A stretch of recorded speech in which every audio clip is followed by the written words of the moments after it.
Hey, what's up, everybody? It's your boy Lou Streets. I'm back with another segment of LS Vision. As I mentioned in my previous video about the Resident Evil 2 remake demo playthrough, I wanted to get a chance to play for a little bit. It's only 30 minutes, so it's not that much time, but I wanted to get a chance to play for a little bit, form an opinion, take up some notes about what I think is cool about the game. I have seen some footage, but it's a lot different when you get your hands on it, so let's go ahead and get started. Okay, so number one, the very first thing that I felt was nostalgia.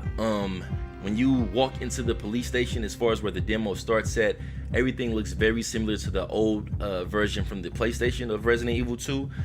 Like the rooms look very similar. However, it's slightly updated. You may see signature objects from the past, like the typewriter that you used to save with.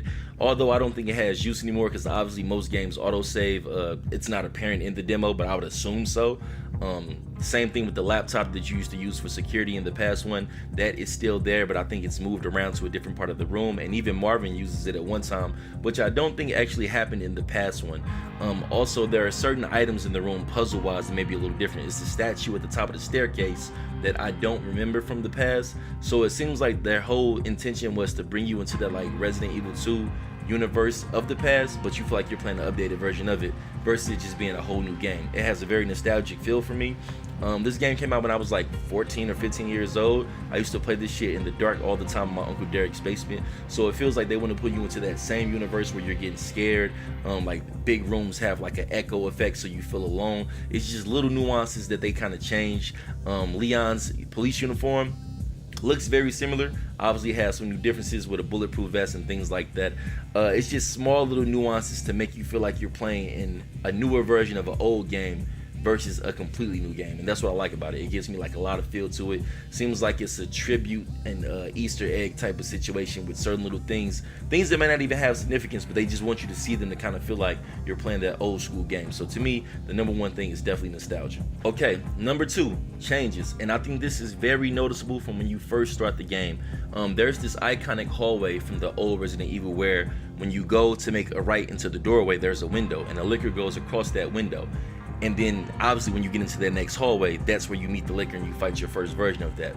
In this version with the remake, that licker doesn't crawl across the window, and on top of that, in that hallway, no lickers are there. It's just more zombies and kind of like the typical enemies, but it's not a licker. So the reason I think that they did that, and it's very intentional, is to show that we know why we like this franchise. We obviously know like the storyline. We kind of get like the main gist of the game. However, it's very clear from early on there are going to be changes. So part of the excitement to actually playing this time around is the fact that you don't really know what's going to happen. Like, we know why everything is happening, and we kind of know what we're searching for as far as planning, like what we're doing with the T-virus and shit like that. But I would think that considering that those little changes have been obvious out the gate, you never know what could change in the game. So I think it makes for excitement. I mean, like, it makes my imagination run wild as far as what could the conclusion of the story be. Could the bosses be the same? Could some of the puzzles be different? Obviously, there was a situation that I mentioned about the statue at the top of the staircase. It's some medallions that you have to put in there, but it's different ways to go about getting those. I don't remember that from the past, so it could just be me being wrong. But one of the main things that I noticed is the changes. Like, it leaves a lot to be desired, and so I'm looking forward to playing it, because outside of beating what I remember or even seeing like little nuances and tributes to what I remember, it's very clear that things aren't going to be the same. So you're definitely playing a updated version of an old game, but it's still a new game in the fact that we have new things to solve. We're not just playing a remake that's remastered from the past. Number three, the ante is up. And what the fuck I mean by this is they want to scare you. And I don't mean like in a little bullshit way where things just kind of jump out on the side here and there. The whole entire environment is like a fearful universe. I love scary movies, so I'm not the most scariest person around. I love to watch scary movies in dark and shit like that. In fact, when I played the demo, I was kind of upset that I had to have the light on because of the fact that I had my face cam on. But like, really, from what I see in this, they want to scare the fuck out of you. Small little nuances like going from a light room into a dark room, you needing a flashlight. When you're in the dark, the darkness is clearly dark. It's not the type of dark where you can still kind of see what's going on. If that flashlight isn't aimed at a dark portion of the room, you're not going to see it. The whole entire time you're in there, you're hearing shit creak in the dark, you're hearing sounds, you're hearing things moving around. They have like location on the sound, so it's like you could hear something to your left, look to your left and nothing actually is there, then you fuck around and like be behind you because it moved. It's just little bitty nuances. Things are like going bump in the night, and then on top of that, when something does jump out, it could get really quiet. I mean, they do a great job of creating like a fearful environment.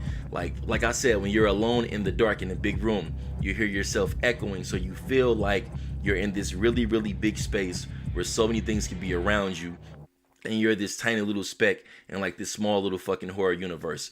There was a situation where I think I was playing the game and one of the zombies popped out on me and I didn't feel it coming, and it legitimately like made my heart rate increase. Like, oh shit, oh shit, oh, get him off me. That shit really scared me.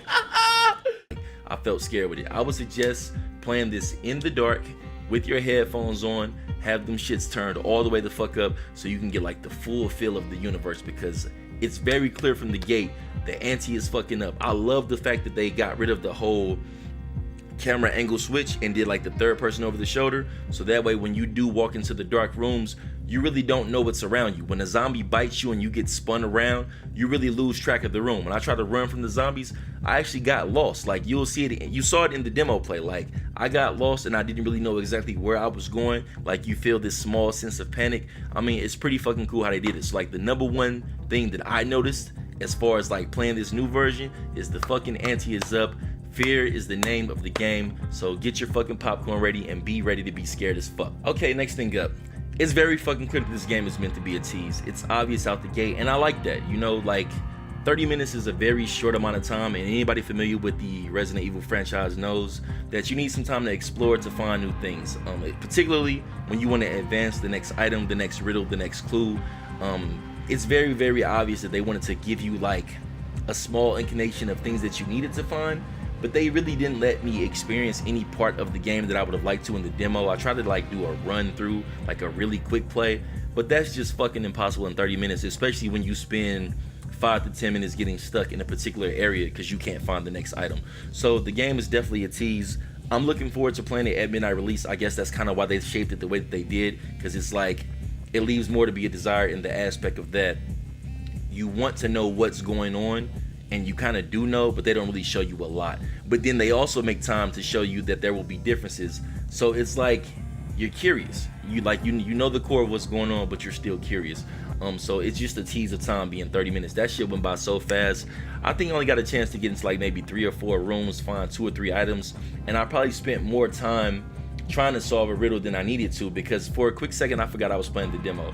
I'm looking very forward to this game coming out. I will be playing a midnight release specifically because of the fact I just don't know what to expect. I mean, like, the fear is up, the changes are there, the nuances are there, the Easter eggs and the tributes are there, but at the same time it's just a tease. So I'm very curious, while feeling in the know about what I did play and compared to what I played in the past, but at the same time I'm very curious. So it's just a super fucking tease. Okay, so in conclusion, for me, I was already going to purchase this game anyway before playing the demo, just based on the footage alone. However, I did want to get my hands on it and just kind of feel what was different and feel if it was like hyped up or actually lived up to like what it was presented to be. And honestly, it probably went above and beyond for me. I mean, it's only like a little bit of time in 30 minutes, but it's just small little differences that make a large deal to me. I love the fact that the horror universe feels a lot more scary.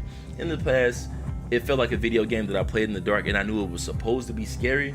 But now, this time around, it feels like a more interactive, scary movie, almost like VR, if you want to say that. It's just, you feel engulfed in the universe of what's going on. Like, the way that they set the sounds up, with things kind of creaking in the night and being off in the distance, and you don't really know what's going on. The fact you don't know when the jump outs or the jump scares will happen. And then, like, the darkness aspect of when you leave a light room and you really need that flashlight. As far as the past few installments, it was more like action based. You would run and shoot, and your character felt like an action hero. This feels more like a tactical survival game where Leon is on his first day and he really doesn't know what the fuck is going on, and you don't know what's going on, and you have to kind of like navigate your way through that. So I'm looking forward to this game. I will be purchasing for midnight release. I'm not going to rate the demo because I think that's just ridiculous to rate a demo. And honestly, like, people interpret games in different ways. Me personally, I'm invested in this franchise, so therefore I'm looking forward to play it just off that alone. With that being said, if you guys did enjoy the video, hit the like button for me. Also hit subscribe. I will be back in the future with more content. I'm still trying to figure out how I'm going to like add this to the channel, because since Resident Evil isn't very mission based, it's kind of like a long campaign. I don't know how I will chop up the segments, but I'll figure that out when it's time. Besides that, I'll probably just live stream it a lot on my mixer. So I'm looking forward to the game. Let me know what you guys think in the comments. Catch you guys on the next go around. It's your boy Lou Streets. I'm out. Thanks again for tuning in to LS Vision. Peace.